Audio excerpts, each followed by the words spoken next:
Good afternoon, I'm Brigid Taylor and this is Currency Wars. Today I'm joined by John Cairns from RMB and Andre Cilliers from Treasury One. Let's first have a look at what's happening on the wires. Right, as we enter October, we're certainly seeing a lot of volatility in the markets, and this is post the unprecedented central bank intervention that we saw earlier this year, predominantly from the Swiss National Bank, who dropped its peg against the euro, and more recently the intervention that we saw from the People Bank of China to revalue their yuan. The central bank's significant balance sheet deteriorations that we've seen pose risks to increased volatility in the FX markets as this global liquidity is drained. However, the recent decision by the FED FOMC is keeping the US interest rates on hold amidst the uncertain global growth prospects, and this was supported again post the disappointing jobless claims report that we saw last week. This pushes the dollar weaker against its peers. Meanwhile, in South Africa, we're no exception, and the World Bank has downgraded our growth expectations this year to 1.5% and to 1.7% for 2016. The domestic headwinds were highlighted again this week after the SACCI business confidence plunged at an alarming rate as speculation of a South African recession intensifies.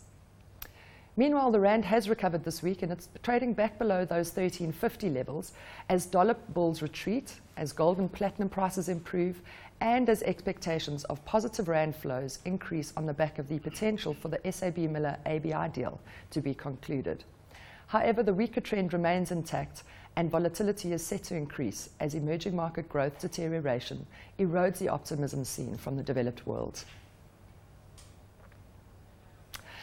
Right, now that we've seen the lay of the land and on the news wires, I'd like to welcome my guests, John Cairns from RMB and Andre Cilliers from Treasury One. Welcome, guys. Thank you. Good call on the Fed, Andre. You did well. Yes, no, and I stick to my guns on that one. Yeah, you did very well. So, and I think, look, I've been away for the last week and a half. I was in Prague, and it's very interesting to see.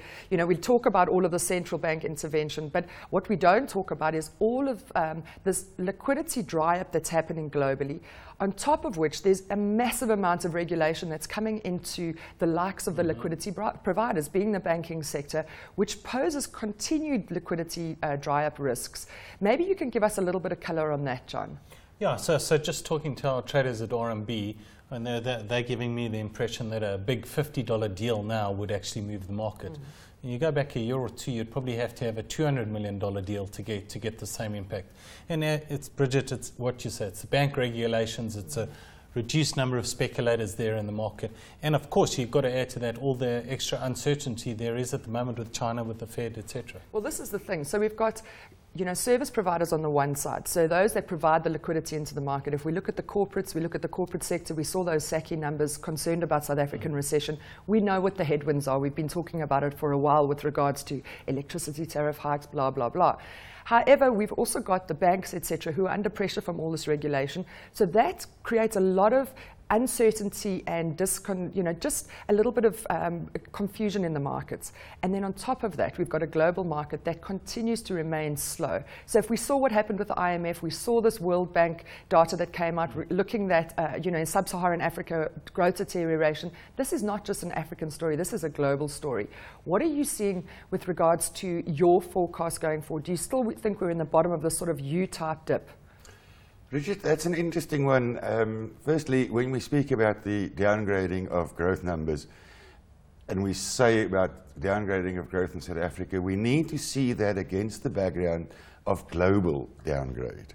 So it's not unique to South Africa, it's global. The IMF did say the global downgrade of growth. So they're looking at a lower global number, right? And then the World Bank came out and said a similar thing, but they were very specific, and they obviously spoke about South Africa. But I've read all these numbers.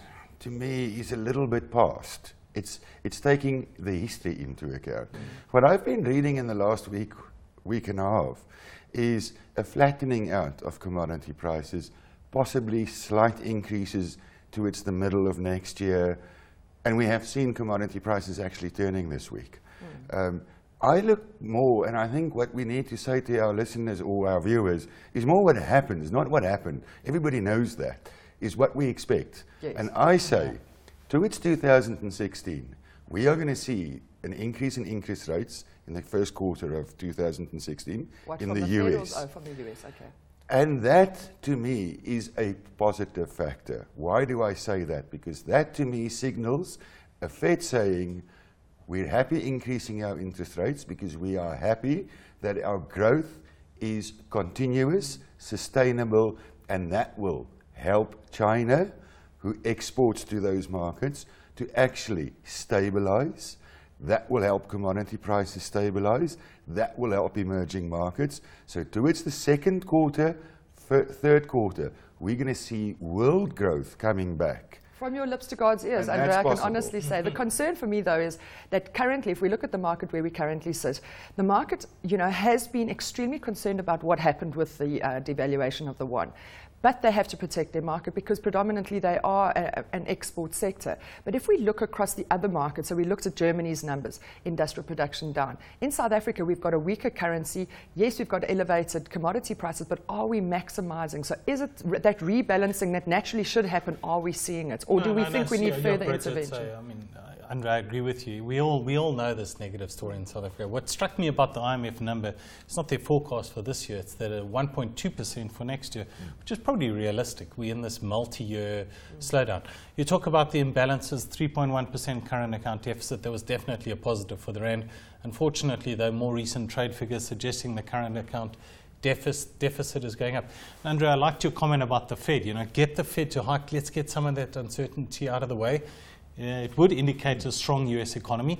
Uncertainty down, maybe that can start to generate a more positive environment for the rand. But it was interesting because we actually had a chat about this prior to the FOMC meeting, and we actually said that what we expected from the FOMC was for them to be very US-centric, so focusing on the parameters that they'd put in place with regards to job creation, the unemployment numbers, the real income for individuals, the disposable income available, and then obviously looking at their inflation rate. However, they did actually mention their concern around the global picture and the global slowdown. They didn't particularly mention China, but it is a concern. Yeah. So that makes you aware of the fact that they are cognizant that they're not alone in this, that it really does matter what's happening on a global picture. Yeah, exactly. And they've repeatedly expressed concerns about the strength of the dollar, which for us is actually a key issue. So much of this rand weakness that we perceive has actually been dollar strength over the past 9 months. But that's why I say, towards 2016 is where the intervention's been there. The money has been spent by central banks. Currencies has been devalued. All the ingredients has been thrown into the pot. But everybody can't be We weak, must now give it a little bit of time to actually work through. But this is the question. From a South African point of view. I want to take Brigid up on that comment about not everything can be being weak. So if Japan's trying to weaken their currency, China's trying to weaken their currency, Europe's trying to weaken their currency, who's it going to strengthen against? Do we then fall on the other side of the equation? If we go into 2016 now, and we look at all these ingredients starting to work and growth coming through, and we continuously, and we've spoken about that many times on this show, about twin deficits and budget deficits. Now, we must remember that the government is also just a business. They've got income and they've got expenses. And at the moment, their income is under pressure because the economy is not growing. Yeah. But it's not just as a function of the economy not growing, Andrea, and I think that's the problem. If that's stabilized and people go out and spend, my sales tax goes, my VAT income is increasing, my income from tax is increasing, then that addresses that deficit. Might not necessarily wipe it out, but it will stabilize it. And at this stage, that's what we need in the world. Not massive growth. We need stabilization. We need stability. That's what will change the picture. Look, I agree. And let's just swing the argument a little bit to the other side now, because it's something that's been, I'd like the viewers just to kind of, we can just unpack a little bit, and that is the fact that emerging markets have grown in terms of significance from a global perspective. So predominantly before 2008, 2009, you really did care if the US sneezed, and we really did care what was happening in the Eurozone. However, now we need to pay attention to what's happening in South America, what's happening in Asia, what's happening in the African region, because all of that together makes up the global economy. And if we look at the GDP numbers that were issued by the IMF, a lot of that deterioration was actually their concern around the growth forecast for the emerging markets. And as South Africa is one of the weaker emerging markets, what do you think in terms of the sustainability of the economy, based on the fact that we discussed asked earlier, that we're not seeing as aggressive rebalancing with regards to our productivity and the weakness of the rand actually equating to some form of rebalancing in our accounts. Well, yeah, I could add a lot there. Maybe I'll just point out some analysis I ran. Just looking at the weakness in the rand, we should obviously gain some competitiveness. But unfortunately, we've suffered a decline in export prices. So dollar export prices are down maybe a third since their peak in 2011. And at the same time, we're having substantial wage increases. Yeah. So in fact, when I run the numbers, the rand weakness only just accounts for the other two factors, leaving our net improvement in global competitiveness marginally up since 2011. It's actually a fairly negative story. And sorry, Brigid, if I can just go back to your world growth. Yes, developed markets growth has picked up, but very unusually we're seeing out of sync with emerging markets, which are actually slowing down. So the IMF's forecast was this year is actually going to be the slowest rate of growth since the financial crisis, which is quite negative. And that's quite negative. So I'm going to put you guys on the block now. We're going to go to plan of attack. I'm going to ask you to give me your views in terms of where we can expect the rand to trade in the week ahead.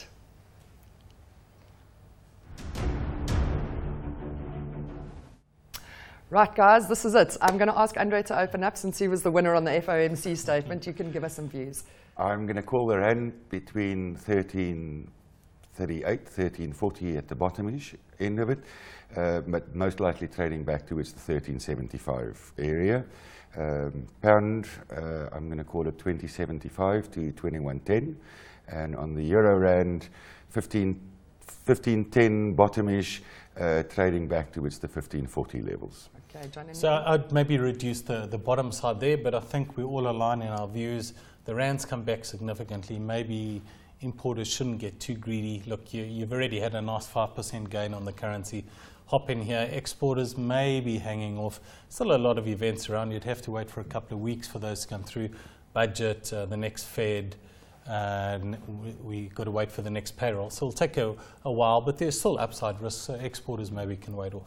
Okay, great. Thank you so much, guys. And as always, thank you for commenting and putting your views on the table. So just in conclusion, I'm going to just give you the levels. The rand, we're looking at potentially trading down to that. There's a potential that we might get a little bit stronger, sort of down to that 1330 level. However, that weakness does remain intact because the risks remain. So up to about 1375.